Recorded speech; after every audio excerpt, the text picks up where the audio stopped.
How you doing, Michael? Good. Thank you. Wow. So, am I just a giant floating head on the screen? You are a giant floating head on the screen, and this is. I'll move away from the camera. Step away from the camera, sir. Well, thank you so much for your time. This is the 2017 Nalukai cohort. So make some noise, guys. Awesome. So I don't know, Warren and Steven, how much background you gave the crew on me, but I pulled some slides from some various presentations I've given over the years to give a little bit of background. I want to take as much time as I can to talk to you guys. I don't want to waste too much time, but I figure I could take 10 minutes or so at the very beginning here just to give you a little bit of background and maybe some reference materials to work with in your projects, but also so you feel like I have some business giving you advice, I guess. Yeah. That sounds great. great. Background on me. Yeah, that's perfect. So is that a cool place to start? Yeah, it's perfect. I think that's perfect. So I'm going to share my screen. I'll pull up this PDF that I have here. Let me get it on the starting slide. Don't want to ruin all the surprises. All right, so I'm Michael. I live in Hawaii. I live in Ainahaina on Oahu, but I have a number of businesses that I'm involved in, and one of them is a marketing design firm, and we have studios in Hawaii, Milwaukee, Wisconsin, which is actually where my wife's family is from, and outside of Whistler in British Columbia. And then we also have a desk in San Francisco, but that's just because we do a lot of work in the Bay Area for a lot of tech companies, and it's nice to have an address there. And I also have a couple surfboards that I stash there because I get a lot, I surf a lot. So, I'm in Milwaukee currently, and so I can give you guys a quick little we have 7 or 8 people in this office. There's you can see on the back wall there, we've got a 24-foot mini ramp. I'm the only one who skateboards anymore in the company, so that does not get used very often. But that's another reason for me to spend time here in Milwaukee in the summertime. So anyway, my contact information is here on this slide. I would encourage any of you to reach out if you want information or feedback, or I'm glad to help. I love mentoring students, and I've taught at various art schools and universities over the years. So, and I'll make that bigger. Let me zoom in on it a little bit so you guys can see a little bit better. But my email address is m@ocupop.com, and then my telephone number there as well. So I wanted to tell you guys, whoa, my slides. There we go. So Who's that guy? That's that handsome devil is me when I was like in 5th grade. So you guys are older than that, obviously, but like,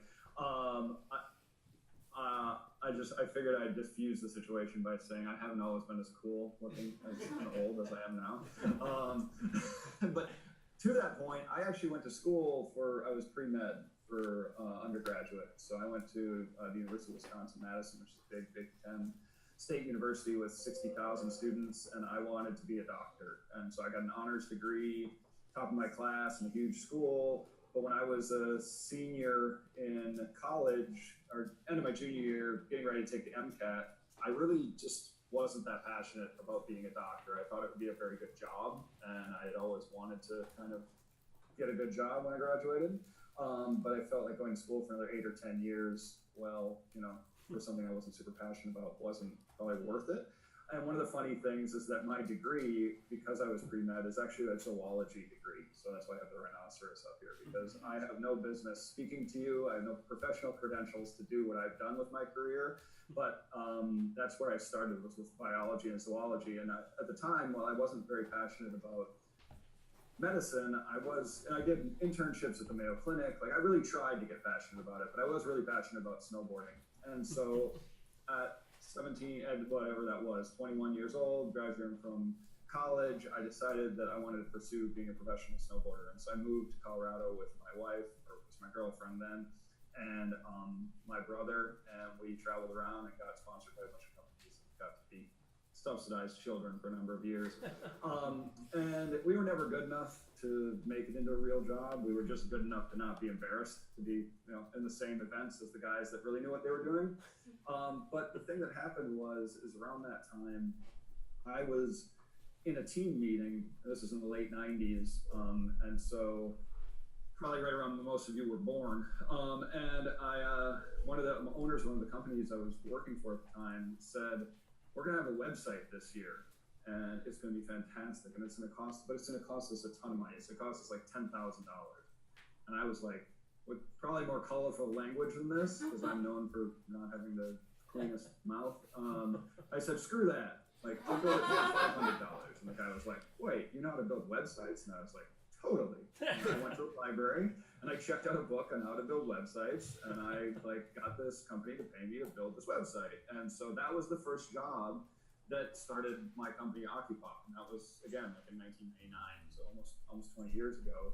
And the first website then evolved into doing a catalog, and evolved into doing a trade show booth design, and then that evolved into naming a restaurant, and then designing the logo for a clothing brand. And so over the years, we've become an internationally recognized branding and marketing firm, and it was all predicated on me kind of hustling my way into that first opportunity. And I taught myself how to use, at the time, how to program websites, how to use Acrobat, or how to use Illustrator and Photoshop and all those different things. And then now, run a company with a number of designers and programmers and writers and everything else. And so on this screen, this is just a few of the logos we've designed over the years. One, we're very famous, our most famous work is on the web. So we designed the logo for HTML5, which is kind of the logo for the language that the entire internet is written in, and it's very famous in the tech world. We do a lot of work for Google and for Facebook and for Mozilla. A lot of work for Burton Snowboards, still to this day, and a ton of work for a lot of other consumer brands that you guys probably have heard of, and then a ton that you haven't.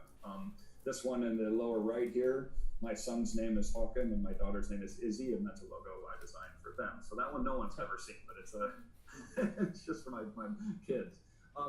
So that's my background. I'm also, not only have I started the design firm called Ocupop, but then over the last 10 years, we've started to make investments in other startups. And so I'm co-founder and part owner of a couple of different tech startups in the Bay Area, as well as a cattle ranch in Hawaii called Kunoa.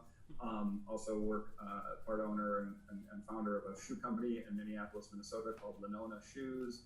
And the goal with my involvement with all of those is that I'm the branding and marketing kind of board member and expert, as well as an investor in those companies. And so the role I play there is as the kind of the brand steward, the person who tries to help figure out how to tell the story best. And so this is my son Hawken 3 years ago when he was a little kid. And when kids are 3 or 4 years old, they just destroy you. You guys probably have seen the Louis C.K. Bit where he talks about how his little 3-year-old breaks him down psychologically by asking him why over and over and over and over and over again. Absolutely. Well, that's kind of what marketing and messaging and branding should be about. You want to get to the bottom of why. There's actually a number of different theories around this. If you ever want to read a book, there's a book called Start With Why. It's by Simon Sinek. You might have seen his TED Talk or found him on YouTube before. His last name is S-I-N-E-K, and the book is called Start With Why. But don't read the book. It's a great book. I don't want to screw with his book sales, but if you watch his 15-minute TED Talk, you'll get the gist of it, and it's fantastic. But and I'm not going to spend a ton of time reiterating it here because this is literally stolen directly from him. But what he says is that with a great brand like Apple, like Google, they talk more about why they do what they do than how or what it is that they do. And so that's the difference between buying a Dell laptop or a LG phone or something like that. Apple talks about the fact that they focus every ounce of their effort on building the most focusing on design and elegant experience and the most sort of premium interface that you can have. And they happen to make all these different things. And so you end up wanting to buy all of their different products. It's not that they just say, oh, we make phones, we make computers, we make tablets. They talk about why they make them and why they're different. In the same way, Google, they focus on on premium technology, on superior computing power, on really well designed search algorithms and advertising sort of technologies, and so you trust them because they're an authority in the technology space, and so ultimately you trust them to buy whatever it is from them, whether it's email service, whether it's cloud storage, whether it's cell phone operating system, mobile phone operating systems, et cetera, et cetera, et cetera. And so, like I said, like when you guys are thinking about branding, ask why over and over and over again. Talk less about what it is that you do, more about why people should care about it. Another thing that I wanted to put out there is, I stole this from another guy's presentation as well, but the concept here is that any good company, any good brand needs to kind of have you can't, like what we're talking about today is the outer two rings of this diagram. It's kind of the sales, the marketing, the brand, and that's all vitally important to success. But like you've heard the term putting lipstick on a pig, like you can't make a crappy idea or with crappy leadership and a horrible team and all sorts of bad culture and a truly not great product sell for the long term if you don't, like, just by wrapping good design and good branding and good marketing around it. And so when you guys are growing up as entrepreneurs, when you're evolving as professionals, like integrity, not only in who you are and how you act, which is vitally important, but integrity of your ideas and integrity of what you're offering to the world. Like it has to actually be valuable to people. And that's then like a quote that my family, my colleagues hear me say all the time is Mark Twain was quoted as saying, the greatest thing about telling the truth is you never have to think about what to say. And like, try to use that when you're trying to think about how should I market my ideas, whether it's professionally or personally. Like, if you're telling the truth, you never have to bullshit anyone. You never have to like figure out an angle. You're just authentically telling them what's great about what you're doing. And so that's the point of this concentric rings here, is like build it around a great idea and then wrap all these other vital elements around it. This, I'll send this to you, Warren and Stephen, at the end of the presentation here, so you guys can have this and refer to it. This is a message strategy questionnaire, so it's probably too small on your screen to read it there. But basically, this is a process that our agency goes through with every new client, whether it's to name the company and design the logo and build the website and go from front to back, or if it's just like some advertising campaign or something much smaller. But it basically is like, it defines how we're going to talk about things. It sets a platform for everyone to have a shared perspective. And so it's like, who are you talking to? What's your point? Why should I believe you? Why should I care? How should I feel? And what do you want me to do? And like, those seem like really simple questions to ask, but like, if you guys keep those in your head as you're getting at the early stages of these concepts or these problems you're working through, they're really important. This is another tool that I know Warren has used with his companies at Energy Accelerator. I've only got one more minute. I gave myself 15 minutes and I'm at 14. So like, I'm just going to provide this, but it's, again, going from why through how to what, thinking about how your brand stacks up. And so I put an example of in here about Dollar Shave Club. So you guys probably have all heard of that company, and this just sort of, you can look at this as a point of reference and maybe use it as a tool as you're considering the projects that you guys are working on. Last thing in the last minute I have here before I want to get into talking to individual groups is when you're designing, when you're working with a brand, like I used to go around and do, like I said, I do a lot of talks, and like everyone thinks about a brand as a logo. Like, and that's great, like, you know, Volcom and Burton and Apple and all these brands we all interact with every day have great logos that are recognizable. But when you're an entrepreneur, when you're a bootstrap startup, when you're a kid, like, you don't have the money to hire my agency. Like, you don't have the money to hire a big marketing firm. And so at the end of the day, the talks I used to give were called "You Don't Need a Logo." Like, yes, it's great. The best way to do it is to have this incredibly stellar package that's really professionally put together. But if you can just be consistent, that's the most important thing. And so these are called mood boards. And these are just taking, like, Rana was a biotech company we worked with a couple of years ago. D.W. Johnson was a photography firm in Chicago. Revive RX is a protein supplement company in California. And we start with trying to figure out what is the visual vocabulary that we're going to reference. And you guys can do that. You don't need to be professional designers. Just do a Google image search of find pictures that resonate with you that help tell the story of that brand.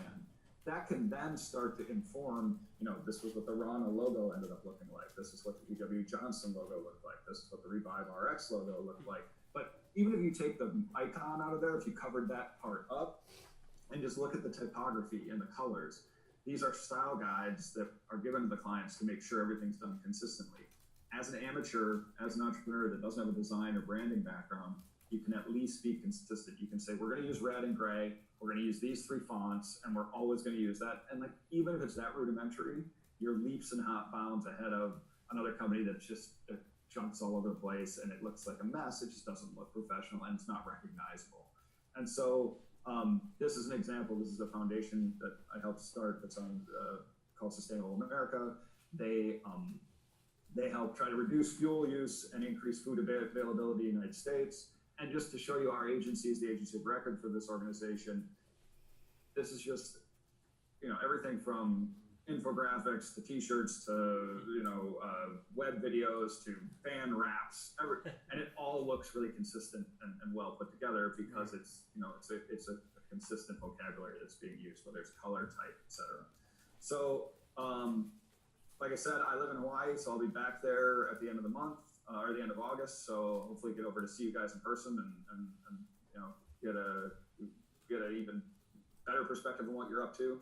But again, my contact information is here. I went 3 minutes over, so I will stay 3 minutes late at least. But that gives you guys a background. Warren, how do you want to run the breakout sessions? Yeah, so we're ready to start. First of all, thank you for that. That was awesome. That was awesome. Thank you so much.